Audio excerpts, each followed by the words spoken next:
2024 লোকসভা নির্বাচন বীরভূমের রাজনীতি তুঙ্গে। আসন্ন 2024 লোকসভা নির্বাচন। এই লোকসভা নির্বাচনকে সামনে রেখে বীরভূমের রাজনীতি তুঙ্গে। বরাবরই ভোটের আগে বীরভূমের রাজনীতি নিয়ে শোরগোল পড়ে যায়। এবারও ঠিক তাই। বীরভূমের তৃণমূল সভাপতি অনুব্রত মণ্ডলকে নিয়ে তরজা শুরু হয়েছে। যদিও তিনি এখন তিহার জেলে বন্দী রয়েছেন, কিন্তু বীরভূম রাজনীতিতে অনুব্রত মণ্ডল সর্বদাই তৃণমূল কর্মীর পাশে আছেন এবং তার চলার পথেই সকলে চলছেন, তা বোঝা যাচ্ছে।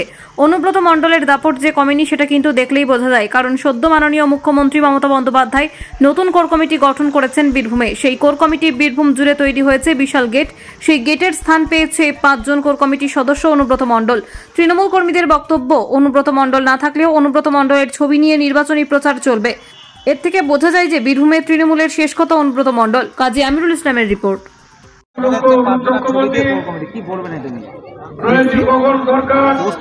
একাধিক জায়গায়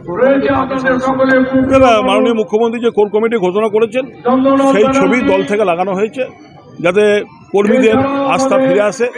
যে কর্মীরা হতাশ হয়ে বসে গেছিল তারা যাতে আস্থা ফিরে আসে এবং দলের প্রতি মনোযোগ হয়, সেই উদ্দেশ্যে দল থেকে এটা করা হয়েছে। কিন্তু বিরোধীরা অভিযোগ করছে যে প্রকাশ্যে এবার গোষ্ঠীদ্বন্দ্ব, বিরোধীরা অভিযোগ করছে।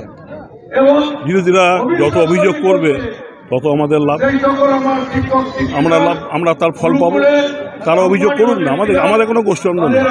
আগামী দিনে কোর কমিটি নিয়ে কিভাবে নির্বাচনের দেখুন, নির্বাচন আগেও হতো, এখনো হচ্ছে, সামনের দিনও হবে।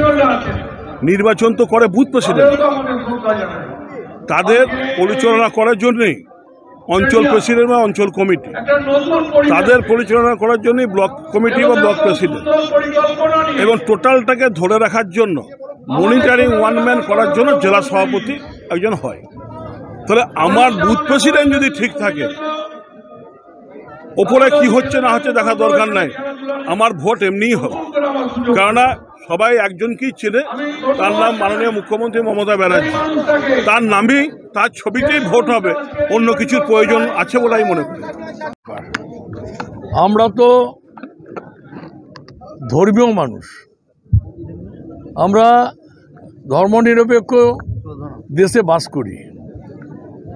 ঈশ্বর, আল্লাহ সবাইকে আমরা ডাকি যে যার জাতির হোক নাম দিয়ে।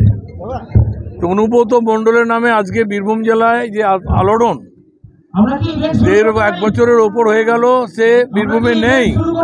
এটা বীরভূমে মানুষ অনুভব করছে যে অনুব্রত মণ্ডল না থাকার জন্যে আমরা মনে হচ্ছে যেন গার্জিয়ান লেস।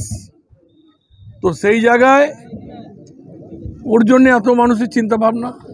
হঠাৎ তো অনুব্রত মণ্ডলের এত ছবি, হঠাৎ কেন? অনুব্রত মণ্ডলের ছবি কোন সময় ছিল না? আপনারা সংবাদপত্রে যারা সাংবাদিক আছেন দেখতে পান না? প্রতিটি নির্বাচনে অনুব্রত মণ্ডল হারিয়ে যায়নি। অনুব্রত মণ্ডল তার ছবির মধ্যে বেঁচে আছে বীরভূমে।